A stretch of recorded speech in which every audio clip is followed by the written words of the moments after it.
I'm Jerry Norquist, and I'm the Executive Director for CycleOregon. Been with the event for just about 10 years now. I spent my career in the bicycle industry and started at retail like so many people, and then finished as an executive at Specialized Bicycle.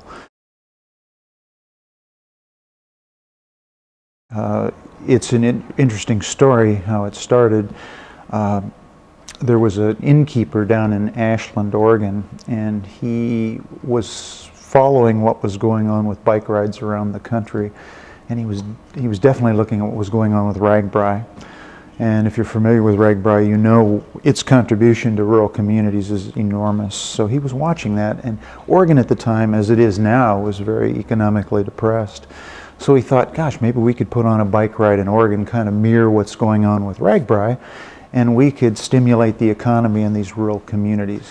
When they got to the start line, it ended up being about 1,108 people, and they weren't ready for it. They didn't have caterers, they didn't have restrooms, they didn't have all the things that you need to put on a bike ride. So he sort of describes it as an amoeba moving across the state. Sort of, they would get to a community and go into a small store and just clean it out and move on. And it probably was like that.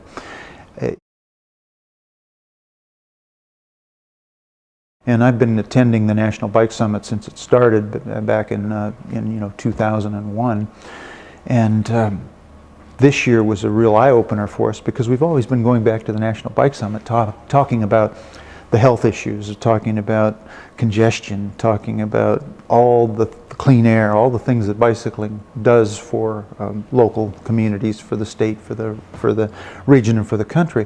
This year was an entirely different approach, and I think it was quite frankly, it was genius on Bikes Belong part and probably the league to take a different approach. And the approach this year was, how many jobs do we create, and what's the economic impact we have on the country? Hill Abel from Austin, Texas, is a bike dealer that I've known for a number of years. He's a very successful bike dealer, and one of the legislators that he had to approach while he was back at the National Bike Summit was a new Tea Party member, and they introduced themselves, they started the dialogue, and Hill said, I'm from Austin, Texas. I employ about 140 people. My gross sales are $16 million.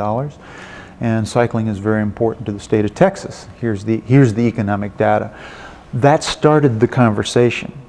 So you're not going from trying to get money for facilities, you're not trying to get money for bike shoulders.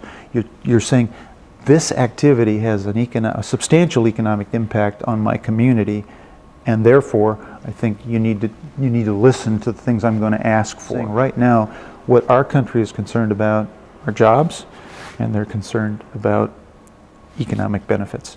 And that's the beauty of cycling. We can create both, and we've failed in the industry, and I spent my career in the industry, so I know this for a fact. We've failed to arrive in DC with the data.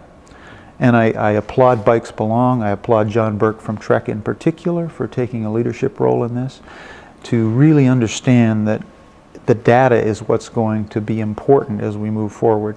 We've got to be able to go to DC and sit down with our legislators and say, this is what goes on in your particular district. And we're trying to gather that information as well. I live in a small rural community called Sisters, and Sisters is about 1,500 people living in the community. The outlying area is about 10,000 people.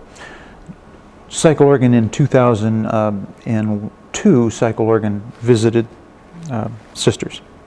They were there for 2 days as what we call a layover day. And in a layover day, you get a higher economic impact because they're spending 2 nights.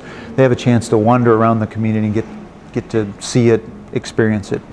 I was good friends with the gentleman who had the little coffee klatch, and he said he had the 2 biggest days. He'd been in business for over 15 years. The 2 days that CycleOregon was there, he sold over $15,000 in coffee during those 2 days.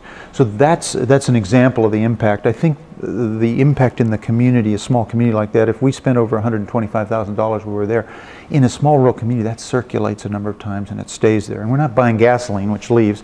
We're buying local things that stay right there in the community. So it's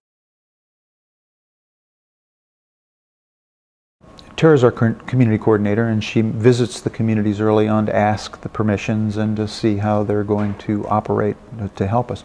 She went into this small community called Cambridge, Idaho, and met with the local leaders, and actually she met with them more than once, and they came back and they said, we can't do this. We just can't. There's no way that we can create an environment for you to come into this community and make this work.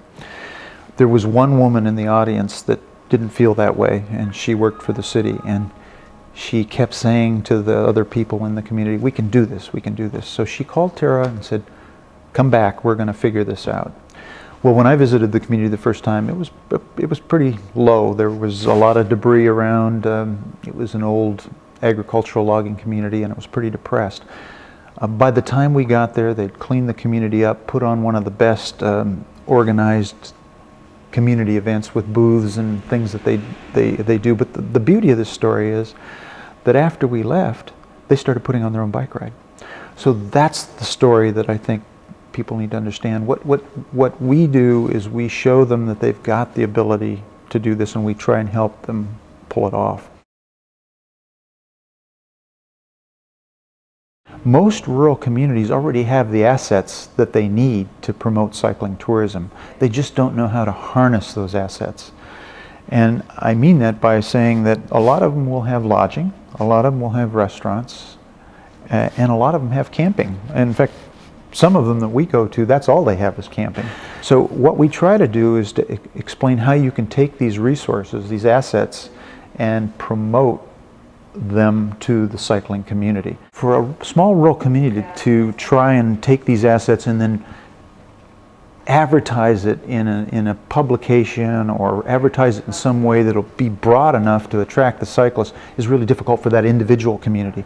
But when you take the broader perspective of the state really going after cycling tourism, you can combine your energies, and these small rural communities will get the attention that they need.